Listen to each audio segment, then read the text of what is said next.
Culture wars. Let's talk about those.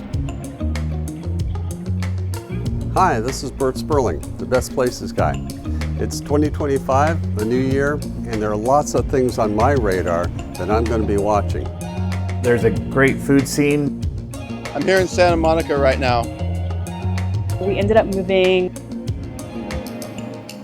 Your environment can change drastically. You could commute to and from the city. So, here from the beautiful Oregon coast, let's get into it. Another thing I want to talk about is culture wars. Like wars everywhere, they're not a good thing. There are casualties, there are victims, there's a lot of money being spent, there's devastation. It's not a pretty thing.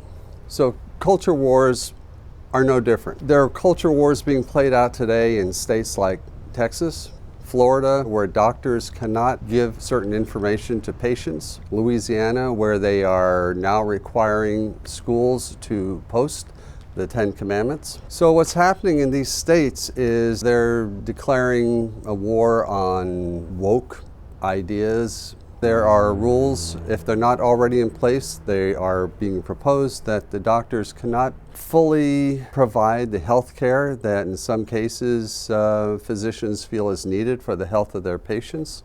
Doctors are in fear of going to jail at some point for providing the health care they feel is best for their patients. Texas has its own issues, such as changing school books to reflect certain alternative reality, or at least a different reality than in other states. And there is a backlash, and there's going to be more of a backlash. I don't think the backlash is really hit yet, but we're going to see more of it.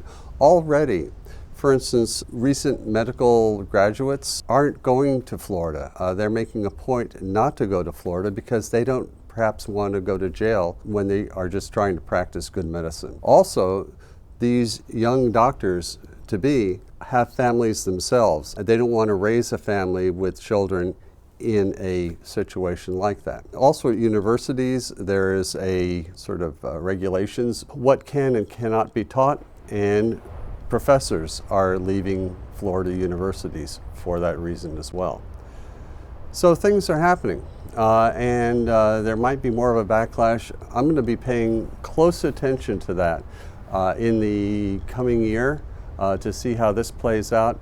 It might be that in these places like Texas and Florida, maybe the bloom is off the rose and they might have to pull back a bit on this heavy-handed legislation to impose a certain culture that the new people coming from places like California and New York, and Chicago, and the West Coast, they don't want to put up with it.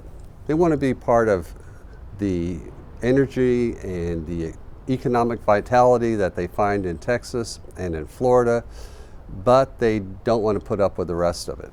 So there might be that backlash coming. That's one of the things I'll be looking closely to see what's happening.